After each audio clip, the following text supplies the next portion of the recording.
Hi, everyone. Welcome and thank you for joining. As Mitra said, my name is Harrison Newart. I'm a senior associate here at IDIS 42, and I'm really excited to be presenting, along with my colleague, Shara Kenny, some of our work with the California Community College System. So a quick overview of what we'll be talking about today. I'll give you guys a little bit of an intro to this project and to how we think about post-secondary education work at IDIS 42 broadly. And then I'll pass things off to Shara, who's going to talk through some of the insights that we want to share with you all. In particular, today we're going to talk about starting with a process audit, which is a concept that we use at IDIS 42 to understand how processes work and how behavioral interventions can be applied to them. And then we'll talk a little bit about some of the specific learnings about non-traditional students and the context they're in from this project. And then lastly, I'll take things back to talk about behavioral design and how it can be applied really at many different levels and how we did that within this project to think about optimizing a big system with behavioral design. So there should be lots for us to talk about. At the end, we'll be happy to do Q&A to hear your thoughts and to respond to any questions that people have. So our education work at IDIS 42 really starts from focusing on completion. So in the past several decades, since around the year 1970, the US has made huge strides in college access, with college attendance increasing really dramatically over time. And that's an amazing success story. But what has lagged behind that increase in attendance is increases in graduation. And we know that actually having an associate's or a bachelor's degree is really something that is very helpful to people in terms of their labor market outcomes, in terms of their ability to lead the lives that they want to lead. And so at IDIS 42, we're really focused on building on access work to make sure that it leads towards completion. A couple of stats for you with this in mind.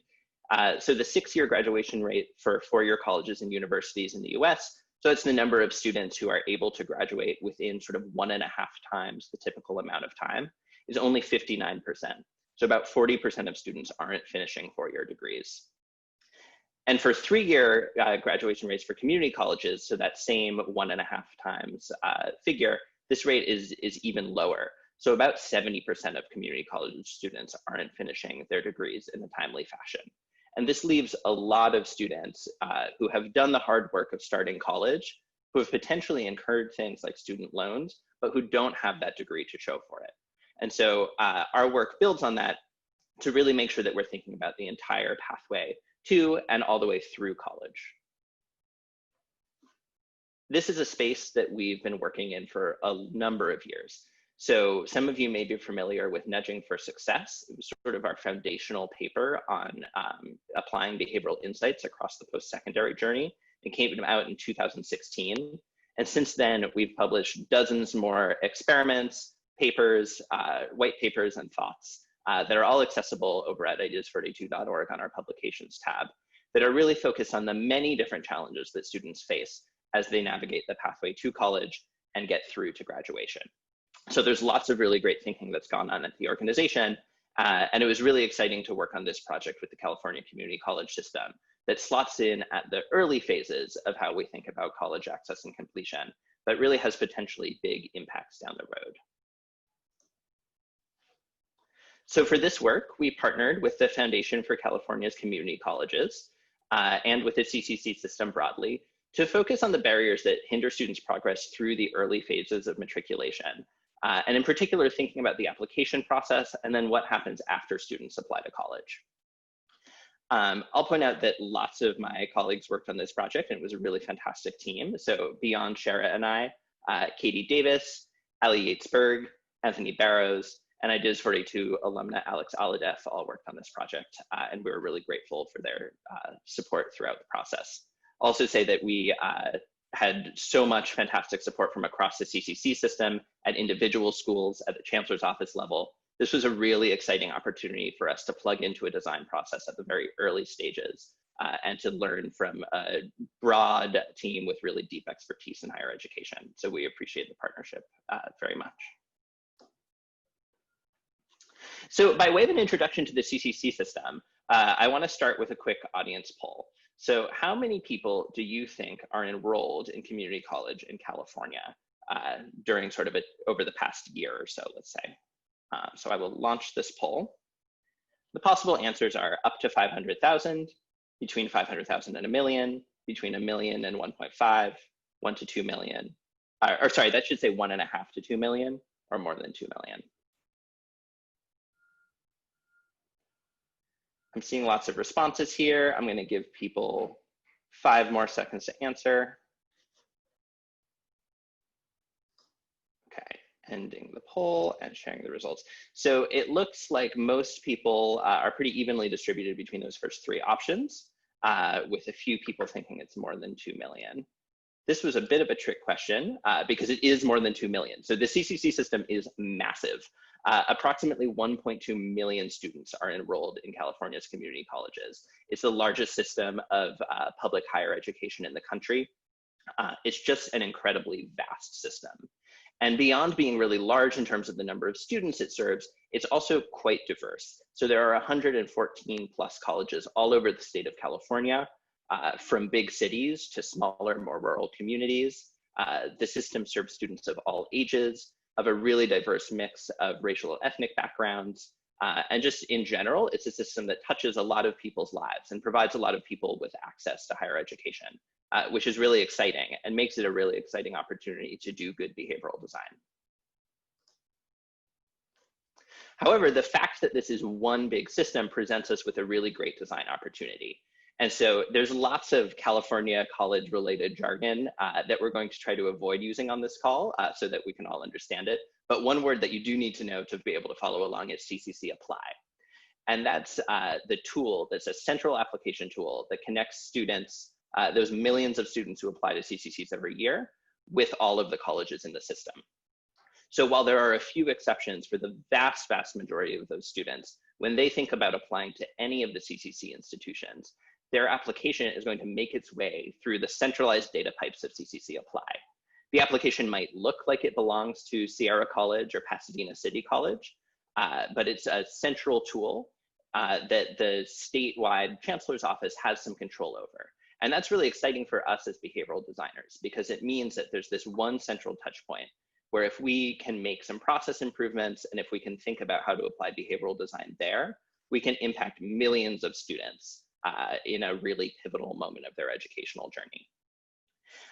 And another point to make here is that CCC Apply is a tool that's been in existence for a number of years and that's always undergoing new changes. So we'll share with you today some of the ideas that we've been able to implement and also some of the ideas that the CCC system is thinking about broadly. And you should just know that the design of CCC Apply is something that's a really big project that is sort of a big picture thing, and that we were brought into at the very early phases. So many of our ideas are things that are going to be implemented in the coming years or are recommendations that our partners are taking forward now that this project has ended. The goal for this project was really threefold, and this goes back to what I was saying about completion gaps at the start. So we want to use behavioral tools across the application system to do 3 things. First, we want to make sure that we're pulling students in and helping them concretize their intention to go to college in California. Second, we want to make sure that the application is designed to help more students get through it.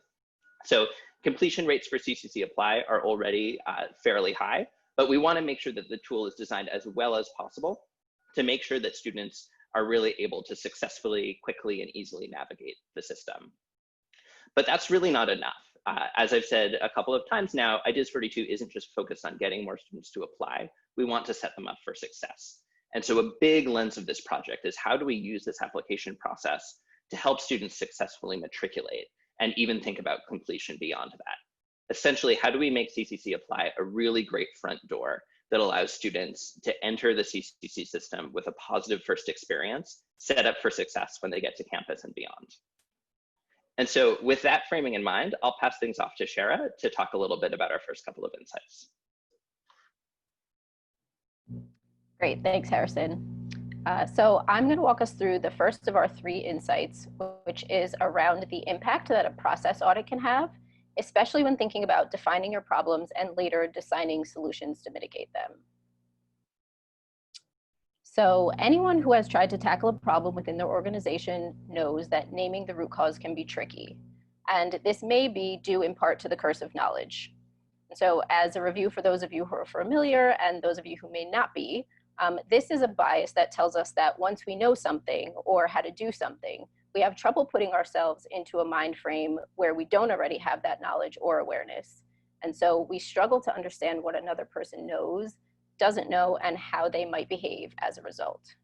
And so we've all experienced this in one form or another. So I'd love to hear examples of this from you all. If you have quick ones that you want to share, you can enter them into the chat below. While I give you a quick second to do that, I'll just say that this bias is especially prevalent in areas where people have expertise. So in our own work at Ideas 42, we have tons of opportunities to suffer from the curse of knowledge. And in fact, the curse of knowledge has made me unsure of how much detail I should go into about the curse of knowledge today. In my personal life, I find myself giving poor subway directions to my non-New Yorker friends because I forget that not everyone can make instant sense of the letters and numbers that New Yorkers refer to so casually. So Harrison, do you have any examples that we can share from the chat? I'm not seeing anything in the chat, but I can share my own example of the curse of knowledge. I live in British Columbia, and our bike shops are now reopened, which is really great. And I took my bike in for a tune-up a couple of weeks ago. And as I was talking to the bike mechanic, he was asking me questions about what I wanted done to the bike. And I honestly didn't know any of the words in the questions anyways. So he's asking me about cables, and I have the sense of brake pads, but I don't know whether mine are good or not. And it felt like I was sort of on the other end of this curse of knowledge, where someone was asking me questions that I could tell were really reasonable to them. But I just kind of didn't know what their words meant, and I felt really intimidated in the bike shop, and like I didn't quite know what to ask for. Yeah, that's a really great example, and I think that that's all happened to us at one point or another. So how can we get around this? The answer, or a answer, is a process audit, which is one tool that you can use to ward off this curse of knowledge. And so a process audit helps us more actively consider the context of other people and what they might be encountering that we ourselves don't realize. And so by developing concrete experiences, examples, and stories, we can more successfully see things from another perspective. And when you do a process audit in a group, it helps create a shared understanding and language that the whole group can use to discuss the challenges that people are facing. So that is exactly how we began our work with the CCC team, by doing a live audit of the application that funnels millions of students, as you saw, over 2 million students a year in California, to their community college. So obviously everyone who works in the CCC system and who worked on creating CCC Apply has a ton of knowledge around higher ed. But the curse of knowledge tells us that that same expertise can also get in the way of us accurately predicting how a student might experience the application process. So the audit was an opportunity for a large group of stakeholders to put themselves in the shoes of their students and to replicate the student experience of going through that application while also building enthusiasm for the work that we were going to be embarking on. And so overall, this audit was a big success. And there are two main reasons why we think it was a big success. First, the CCC experts came to the process audit with an open mind, and they were really ready to talk honestly about what they found. And so as people went through the process, we asked them to take note of things like any questions that came up, how they felt as they filled out the application, at what points they may have needed to retrieve a piece of information from an outside source or ask a question of someone else to be able to answer something, and then how much time they spent on different parts of the process. And so everyone in the room walked through the process together at the same time, and were really able to come to a collective understanding about what the likely challenges were for students. And so people pointed out opportunities to eliminate questions. They pointed out jargony language, wording that was unclear, and everyone in the room realized together that something that we all thought would take 15 minutes actually took more than an hour to complete. And so this was a big, important realization.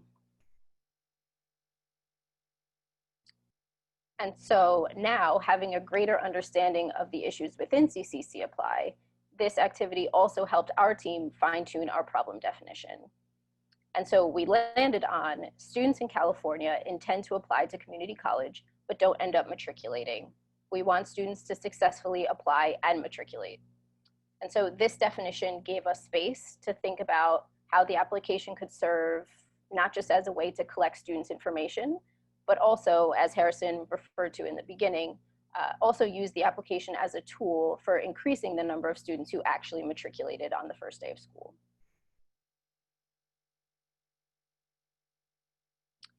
Great. So this next insight is one related to the ways that we think about non-traditional students and the challenges that they face. But before I jump in, I want to do a quick poll and hear from all of you what percentage of college students you believe would be considered non-traditional. So I'll give everyone a couple of seconds to make their selections.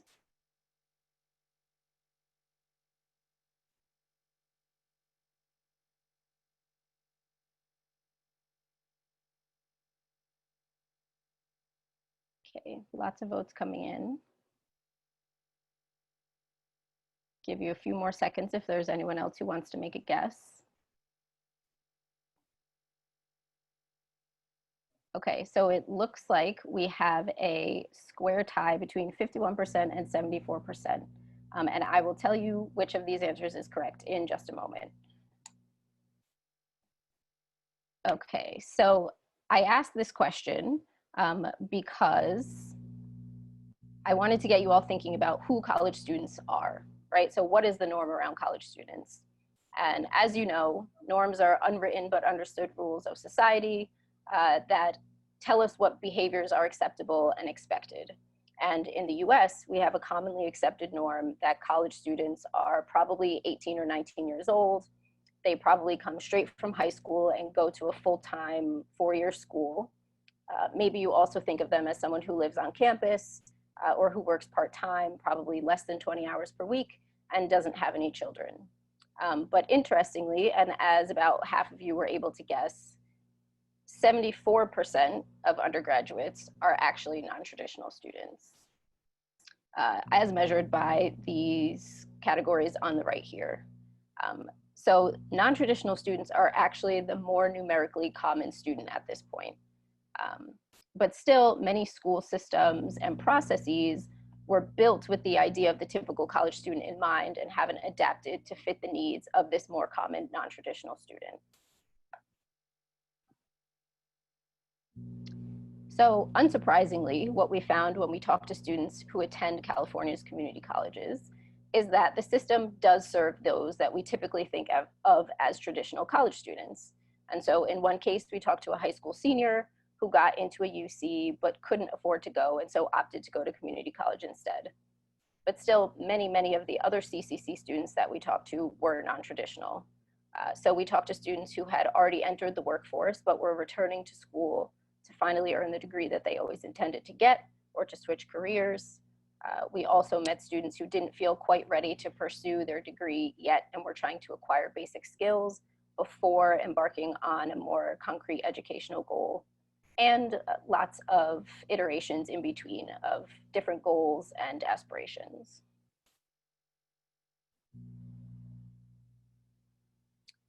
And so while we talk about non-traditional students, we often think about the fact that they have differential outcomes in higher ed. And we think about the characteristics of the students themselves and how their different life circumstances affect their achievement. But what we often aren't thinking enough about is the ways that the context around these students may be driving some of those differential outcomes. And so many of the structures and processes, like we mentioned, were created with traditional students in mind and don't consider non-traditional student context. And as Ideas 42 always says, context matters, right? So when we looked at student contexts, we found that high school students in the CCC system have college counselors who go to their schools and pull them out during class time to work on college applications. So they set aside specific time to get these tasks done. Non-traditional students, on the other hand, don't have services that come straight to them or time that's automatically dedicated to completing school-related tasks. We found non-traditional students don't have an assigned counselor to proactively follow up with them and remind them when things are incomplete or are coming due. And having no counselor also means that non-traditional students don't get guidance around completing the application itself, don't have anyone to ask questions of in real time, or to follow up with later on other topics. So those traditional students coming straight out of high school have this opportunity to start building a relationship with their college and some of the people who work there from the very beginning. But that's rarely the case for non-traditional students. And we know that they all have varying needs and challenges and would obviously benefit from having a personal connection and from the ability to get advice. So in our application redesign, we thought explicitly about ways that we could create a more supportive context for non-traditional applicants. And one way that we did this was by prioritizing the collection of contact information earlier on in the application. And so in this original version, student contact information wouldn't be released to wouldn't be released to the school the students chose until they had completed and completely submitted their application in full. So this meant that anyone that had a question or needed any other type of advice or encouragement wasn't able to get that support when they first needed it. In our update to the application design, students give permission for their chosen school to receive their contact information right at the very beginning. So this way, if a student starts an application but then doesn't submit it, someone at their school can reach out to that student and help guide them through the steps that they're stuck on. And this also creates an additional opportunity for non-traditional students to start creating a personal connection with an advisor who can help make sure that they are ready, not just with the application, but with all of the other steps that it takes before you can matriculate to school on day one. So I will pause there and toss back to Harrison, who will walk us through the third of our insights. Great, thanks, Shara. So the last thing that we want to talk about with you all today before we open up to Q&A is a sort of bigger picture insight that relates to the way that we think about behavioral science and the way that we think about doing our work at Ideas 42 and for applied behavioral scientists broadly. And that's this idea that there are many different levels at which behavioral design can be applicable. And this project really gave us an opportunity to think explicitly about those different levels and to make lots of different kinds of changes and recommendations, from small nudges to much bigger picture system level recommendations. So one thing that I think can often happen when we talk about behavioral design is that we talk about discrete interventions. And so what I have on the screen here are two sort of tested, well-loved and well-known behavioral design interventions that we've done at Ideas 42. And what these have in common is that they're sort of one specific thing that we can think about applying to a process. So on the left, we have our redesigned social norm water bill stickers that we launched in Belen, Costa Rica, to try to reduce water use among people. And this is really sort of a specific intervention that goes on a water bill and uses a social norms comparison to help people understand their water consumption in relation to others. That's sort of a specific and physical intervention, but we can also think about things that are maybe a little broader, but are still one specific process point within the way that somebody is encountering a behavioral barrier. So on the right, I have an example from our report on the financial health check. This is an intervention that's gone through many different versions and many different sort of tests and iterations at Ideas 42. But at its core, it's a specific concept. It's the idea of a checkup for your financial health.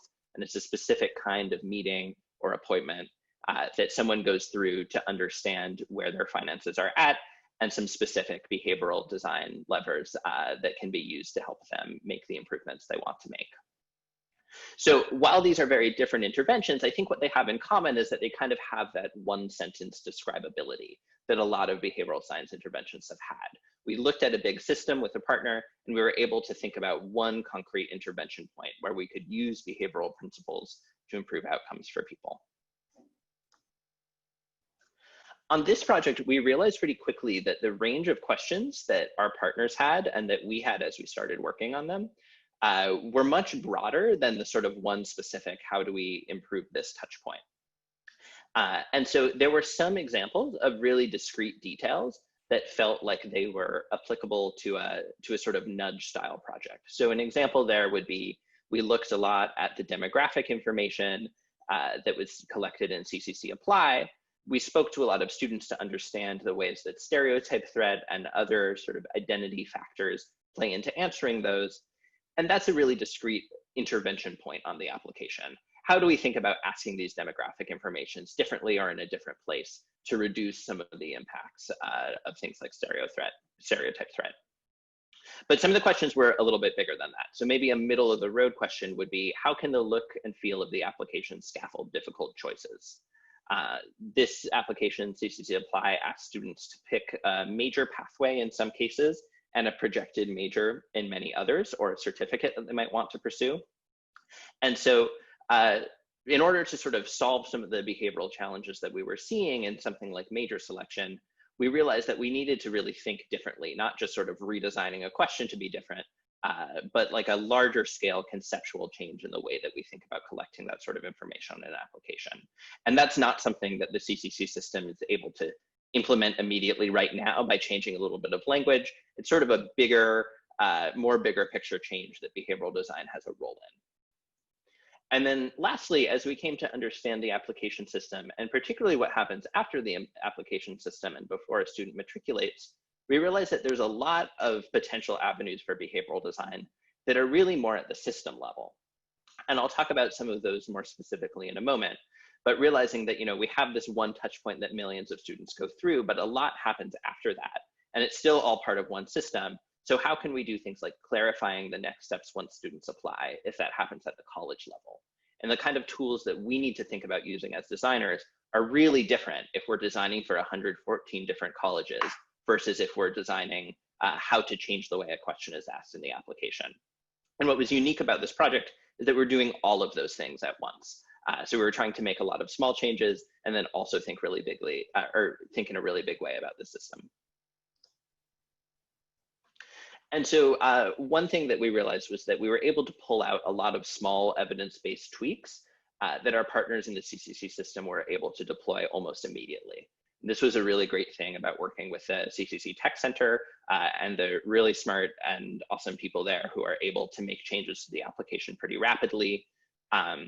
So an example of that, based on the stereotype threat example I was giving earlier, is we were able to update some of the ordering of questions in the application, especially for those that ask about potentially sensitive identity factors. So in particular, we moved the demographic information questions that ask about race, gender, sexual orientation, and a variety of other factors towards the end of the application. And we were able to update some of the language that we used to ask those questions to be clearer about why those questions were being asked, and about the idea that this is sort of data collection for equity purposes, not an evaluative facet of the application. That was a little more confusing for students when the demographic information was sort of in the middle of all of the questions. They were being asked about things like their goals and plans and some of those identity factors all at the same time. So this is a great example of a way that we can make some behaviorally informed tweaks that are well supported by literature and that can happen really fast. And it was great to work with partners who were able to do those things pretty quickly.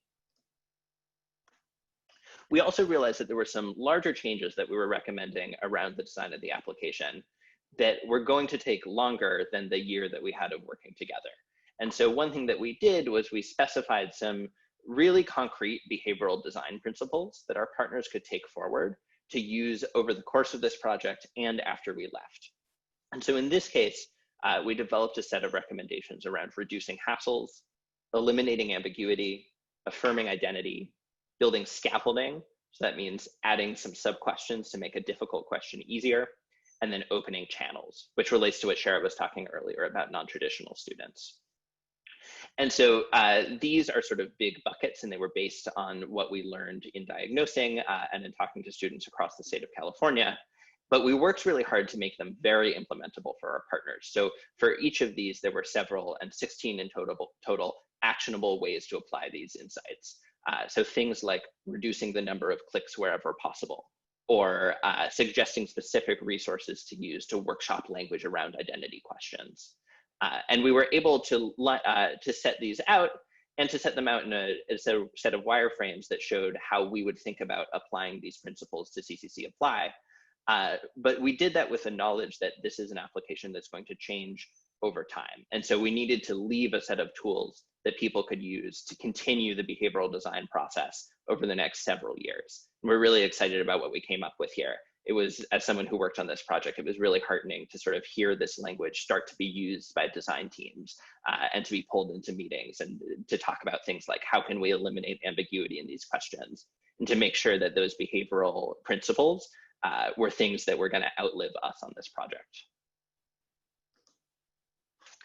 And then lastly, sort of outside of the wireframes and principles setup, we realized that there were some system level changes that we were really excited about working on that required us building practitioner tools for a much bigger audience than just those behavioral principles I was talking about. And so in this case, we decided to focus in on what happens after students apply and before they matriculate, knowing that there's a good bit of drop off between those applications and matriculation, and wanting to help clarify some of the next steps that students need to take using behavioral principles. We designed a toolkit. It's called Getting Students to Day One, and the link is up on this screen, where we'll also be happy to email it to you after this seminar. And this was a really specifically designed checklist that was made to help administrators all across the CCC system, people we consulted with and met, but also many, many people who we weren't able to meet over the course of this project, to apply known behavioral design principles that we saw evidence for in the CCC system to their own work. So each set of this checklist is something like emphasizing the relevance of a message or using the right tone or voice in an email. No section of it is longer than a page, and we're able to give a lot of really discrete and actionable recommendations that are useful in the CCC system and that we actually think are applicable beyond just that system. And so to pull back, that's very different than thinking about changing the specific application language on a question in CCC Apply. And one thing that I think was really interesting for me as a behavioral designer and for the rest of the team was to think about how to do all of this work simultaneously. So what is something that we want to change now? What's something that's a smaller nudge? And then what does that say about this much bigger picture journey that students are taking to college in California? And how can we make sure that we're giving people the tools to use behavioral principles every step of that way to make the process from applying to matriculating to completing as seamless as possible?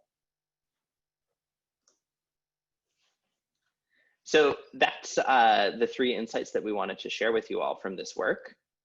Just as a quick recap, on this project, we really saw that process auditing was a crucial first step for experts in overcoming the curse of knowledge, and that it's not necessarily enough to just know about the process of applying to college in California, even if you know it in a lot of depth.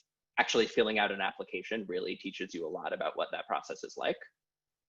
We learned a lot about non-traditional students, and in particular the ways that they face a different context than students who are considered traditional students, and that context is something that we can actually design for.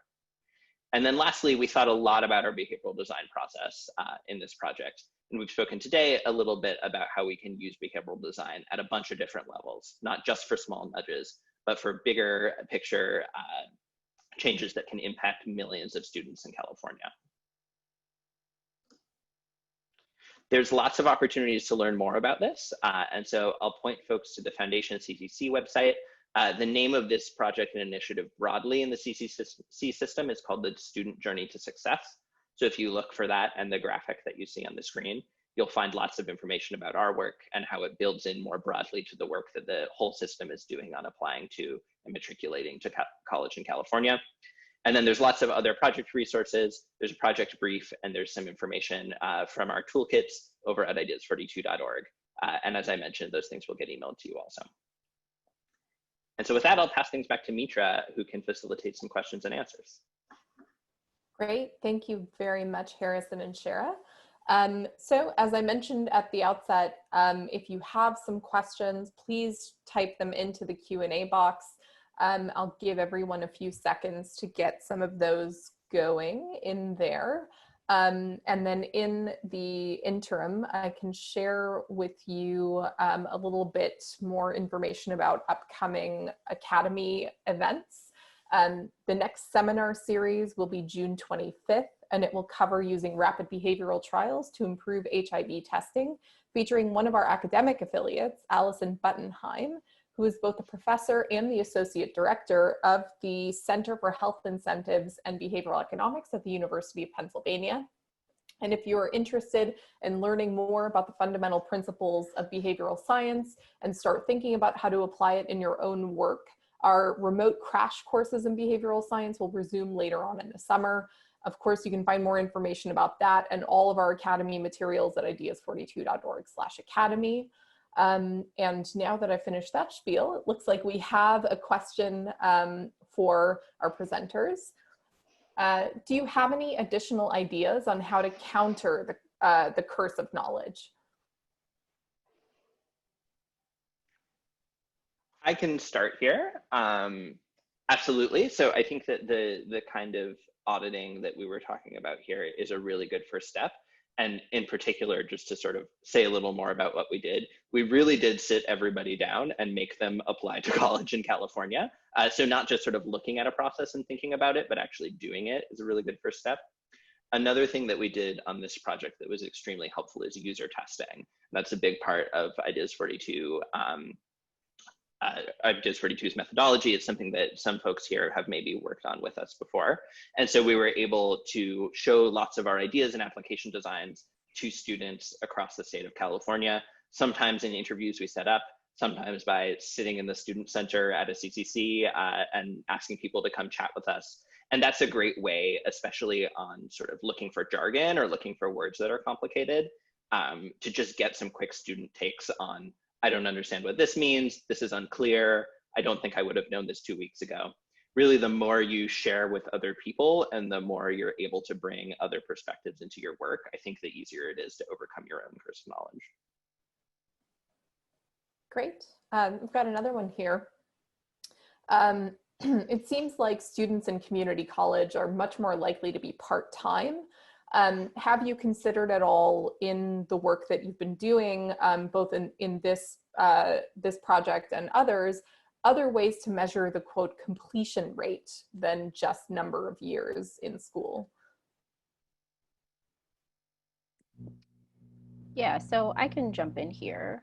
One thing that it seems like some community colleges are starting to think about is to use sort of stackable credentials instead of thinking about just the ultimate AA or BA or whatever the ultimate outcome may be for each particular student, but to think about intermediary points where students have completed a set of courses or requirements that get them part of the way there. And so instead of thinking about the number of years that it takes a student, you can sort of measure how far a student has gone by the number of stackable credentials that they've accumulated. So for example, a lot of systems are overhauling the way that they think about their basic requirements and trying to make them sort of more generalized so that students can move more easily between colleges within a system or move more easily between different systems. And so giving a student a credential that says you've completed all of your gen ed requirements that they can take with them and that will then count as courses at another college is one way to sort of measure achievement without counting the number of semesters or years that it took them to get there. Great. Turning the focus back specifically to this project work, was the California Community College system able to measure the impact of any of the changes that they've made as a result of this work?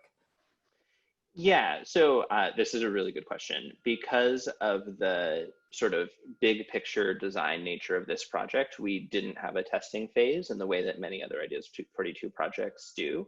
However, the CCC system does have quite a bit of ability to measure the impacts of small changes to the application and of sort of this work broadly. So as we were starting to launch some of those, we were getting lots of feedback from individual colleges. I know that folks over at the CCC Tech Center were looking at application numbers and rates. I can't speak too specifically to that because there's a lot of data concerns that made it harder for us to necessarily know. But yes, within the CCC system, there are lots of ways that they're tracking the results of this and the many other changes and good work that they're doing there to try to make sure that it's working and to build on the success. Great. How do the insights you identified in this project compare with findings across the rest of your education projects? Because, as you opened up this presentation with kind of drawing a line across all of the work Ideas 42 has been doing for several years in the higher education space, are there any of these trends that have come up that are common across them?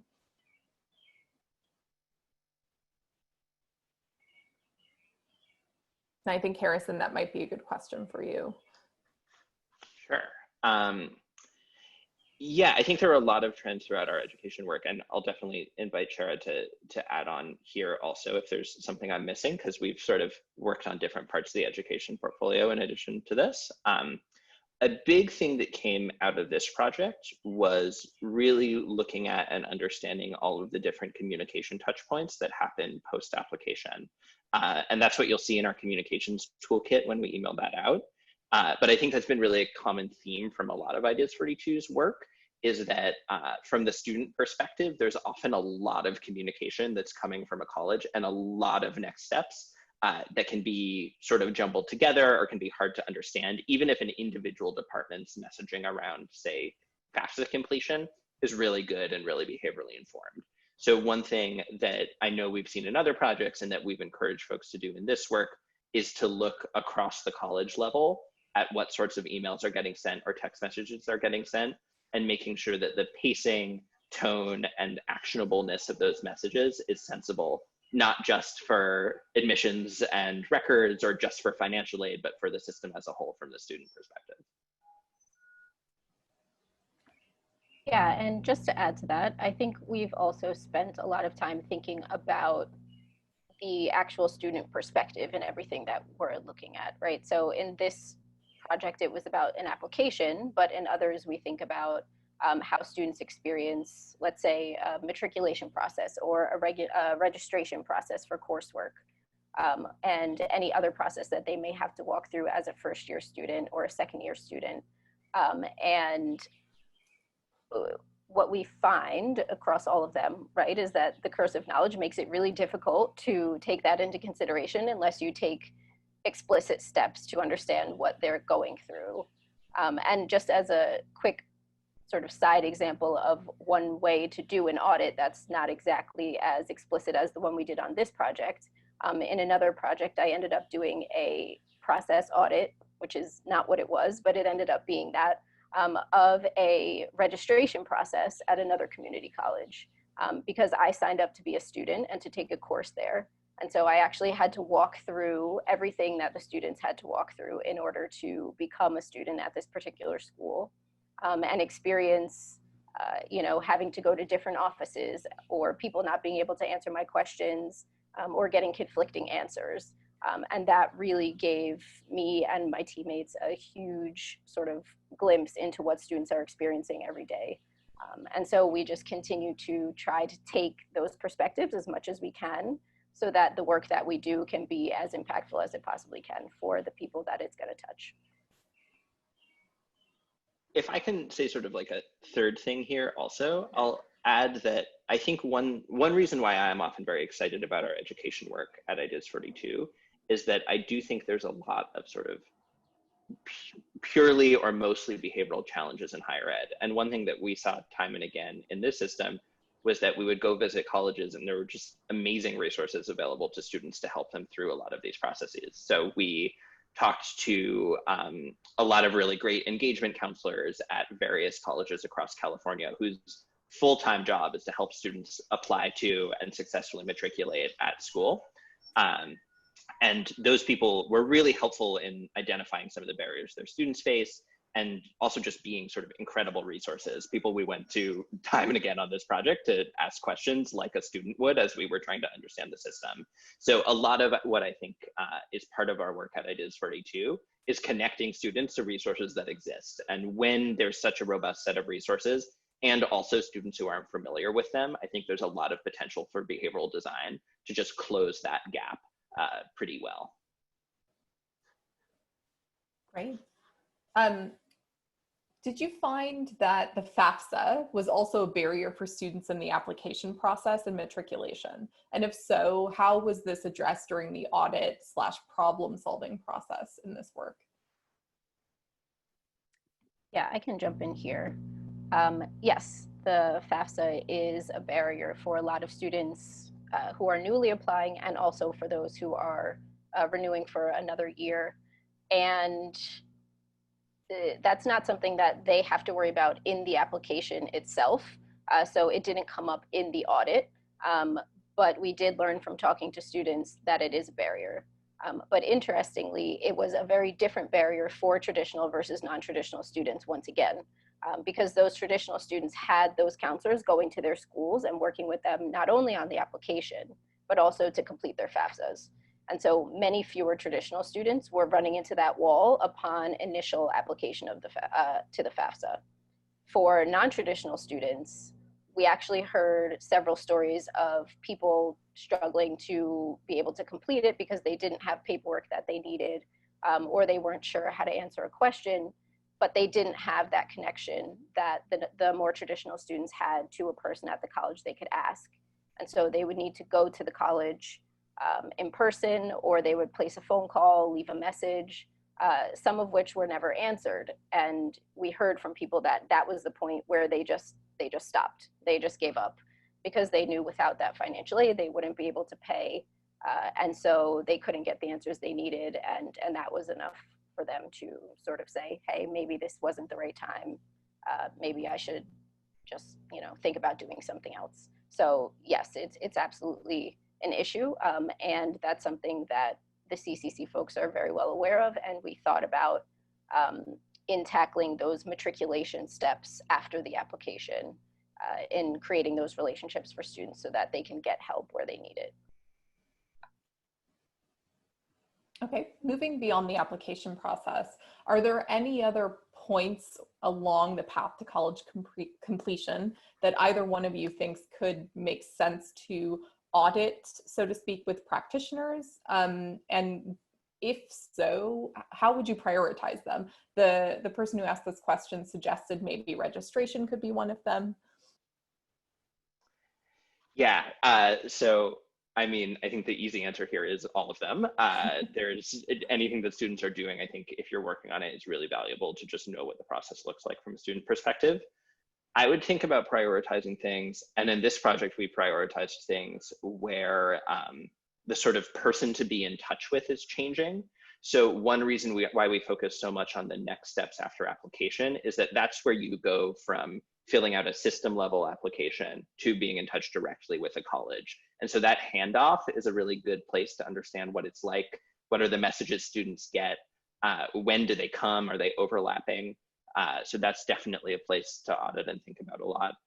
I'd also encourage folks to think about anything, and this is maybe a little less relevant right now, but anything where students are going to many different places on campus is a great place to start to do an audit, to try to understand, are these offices open at the same time? Are they close to each other?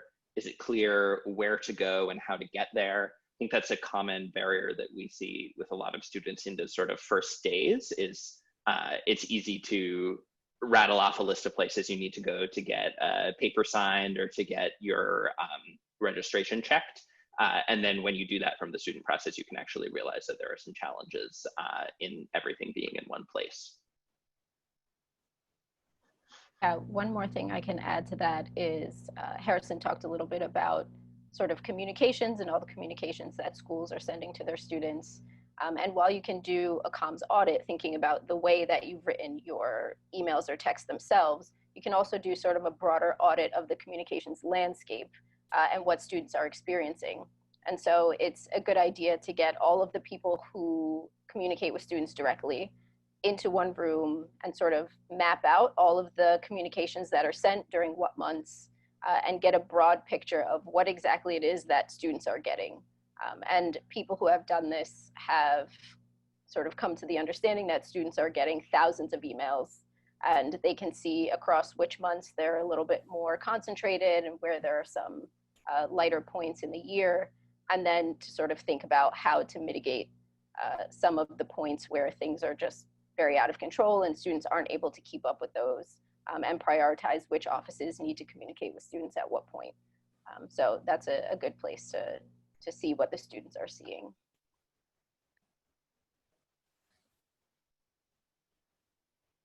Great. So I will do a last call for questions here as we're coming up to the close of our hour together.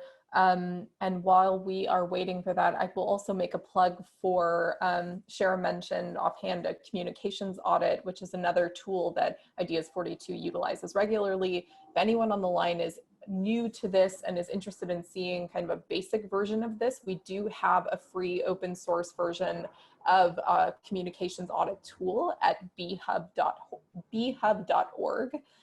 So highly recommend that those of you on the line check that out. There's a lot of other insights and tools contained there as well. Give it a couple more seconds just in case anyone has any lingering questions. And of course, if you do have more questions that you think of after the fact, you can reach out to us at academy@ideas42.org. So no rush here.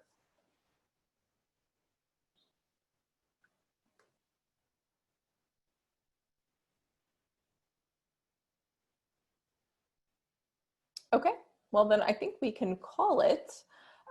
Thank you so much, Shara and Harrison, for sharing insights about such an important issue. And a reminder to everyone here that we'll be sending a recording of this session to each of you in the coming days, as well as a link to the existing reports on this work and the matriculation tools that Harrison mentioned. As I just mentioned, if you have any questions that come up after we sign off from this session, please feel free to reach out to us at academy@ideas42.org, and we can put you in touch with our education team. I mentioned the next upcoming events in the Academy roster will be June 25th with one of our academic affiliates. Please don't hesitate to visit ideas42.org/academy for more information on all of our Academy offerings. And with that, thank you again for spending an hour with us at Ideas 42, and we'll see you next time in the Ideas 42 Academy.